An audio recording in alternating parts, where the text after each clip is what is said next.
2000 करोड़ की लूट और सीएजी रिपोर्ट में सबूत। केजरीवाल के लिए नई मुख्यमंत्री बनने के बाद रेखा गुप्ता ने मुश्किलें और बढ़ा दी हैं। जिस चीज को केजरीवाल दबाते और छिपाते रहे कि सीएजी की रिपोर्ट ना आने पाए, वो विधानसभा में आ गई। तस्वीर देखिए, मुख्यमंत्री सुबह सुबह आज जिस वक्त पहुंची है विधानसभा, ये उस वक्त की तस्वीर आप देख रहे हैं। सीएम का काफिला पहुंचा है विधानसभा और सीएजी की रिपोर्ट पेश होनी थी आज। ये तस्वीर आप देख रहे हैं, रेखा गुप्ता जिस वक्त विधानसभा पहुंची है और उसके बाद विधानसभा पहुंचने के बाद सीएजी की रिपोर्ट उन्होंने रखी है। रेखा गुप्ता विधानसभा पहुंची, लेकिन दूसरी तरफ देखिए आम आदमी पार्टी आतिशी पूर्व मुख्यमंत्री प्रदर्शन कर रही थी बीजेपी के खिलाफ। सीएजी रिपोर्ट से पहले प्रदर्शन कर रही थी। बीजेपी का कहना है सीएजी रिपोर्ट से डर था, इसलिए प्रोटेस्ट कर रही थी आप। बाबा साहब का ये अपमान। अगली तस्वीर मैं आपको दिखाऊं। उसके बाद बीजेपी के विधायक जब विधानसभा में पहुंचे तो मोदी मोदी के नारे लगने लगे विधानसभा के अंदर और केजरीवाल के खिलाफ कैग रिपोर्ट आई तो आम आदमी पार्टी के विधायक सदन में ही हंगामा करने लगे। देख रहे हैं, वेल के नजदीक पहुंच गए। ये आप देख रहे हैं, उपराज्यपाल अपना भाषण पढ़ रहे थे, उसी दौरान देखिए वो भाषण ना पढ़ सके, इसलिए आम आदमी पार्टी के विधायक नारेबाजी करते रहे सदन में।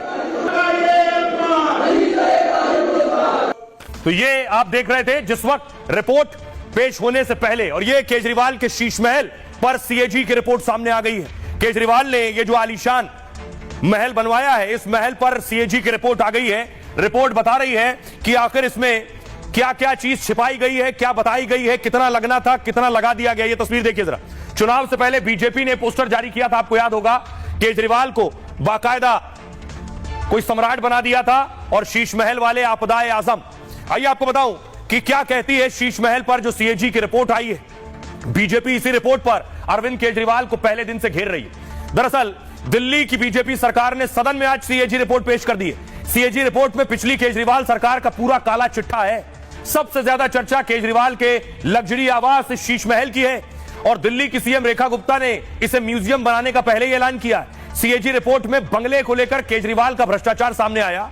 रिपोर्ट में कहा गया है कि बंगले को बड़ा करने के लिए सारे नियमों को केजरीवाल ने ताक पर रख दिया। सीएम का घर बड़ा हो, इसके लिए जो स्टाफ का घर था उसको भी इसमें जोड़ लिया। केजरीवाल के घर के लिए अनुमान से 342% ज्यादा खर्च किया गया। बंगले की मरम्मत के लिए 2020 में 7 करोड़ 61 लाख रुपए मंजूर किए गए, लेकिन आलीशान सुख सुविधाओं के लिए 4 बार इस लागत को, अनुमानित लागत को बढ़ा दिया गया। 2022 में बंगला तैयार हुआ, तब तक 33 करोड़ 66 लाख रुपए खर्च हो गए थे। सोचिए, 33-66 खर्च हुए और बिल जो सामने आया था वो 7 करोड़ के आसपास का था। 33 करोड़ से ज्यादा खर्च हो गए। रिपोर्ट में खुलासा हुआ कि डेकोरेशन और उपकरण में पानी की तरह पैसा बहा दिया। अकेले केजरीवाल के बंगले में, के किचन में 1 करोड़ 64 लाख रुपए खर्च हुए। फर्श में डिजाइनर और खास मार्बल लगाने में 9 करोड़ 43 लाख रुपया खर्च हुआ। आलीशान सजावट के लिए घर में 14 करोड़ 82 लाख रुपए खर्च हुए। 20 करोड़ रुपए का बजट स्टाफ, ब्लॉक और कैंप ऑफिस के लिए था, लेकिन इस बजट का इस्तेमाल दूसरे कामों में कर दिया गया। रिपोर्ट में यह भी खुलासा हुआ कि वृद्धा आश्रम बनाने में देरी की गई, लेकिन सीएम के आलीशान बंगले के लिए बिना टेंडर के काम कर दिया गया। शीश महल पर आई सीएजी रिपोर्ट पर अब विधानसभा में चर्चा होगी और इसके बाद इसे पब्लिक अकाउंट कमेटी के पास भेजा जाएगा। इसमें सरकार और विपक्ष दोनों दलों के जनप्रतिनिधि होते हैं। दोनों रिपोर्ट के आधार पर जांच कर कार्रवाई का प्रस्ताव रखेंगे। शीश महल को लेकर केंद्रीय सतर्कता आयोग सीवीसी पहले जांच कर रहा है। सीएजी रिपोर्ट से उसकी जांच और एक्शन में तेजी आ सकती है। तो एक के बाद एक 14 सीएजी रिपोर्ट आनी है। सुनिए जरा सियासतदान सीएजी रिपोर्ट आने के बाद क्या कह रहे हैं। इनके जितने भी करप्शन थे, चाहे वो शीश महल था, चाहे वो जल बोर्ड का घोटाला था, चाहे वो क्लासरूम का घोटाला था, जो भी इनके घोटाले थे, सारे घोटाले सामने आएंगे। सारा इन्होंने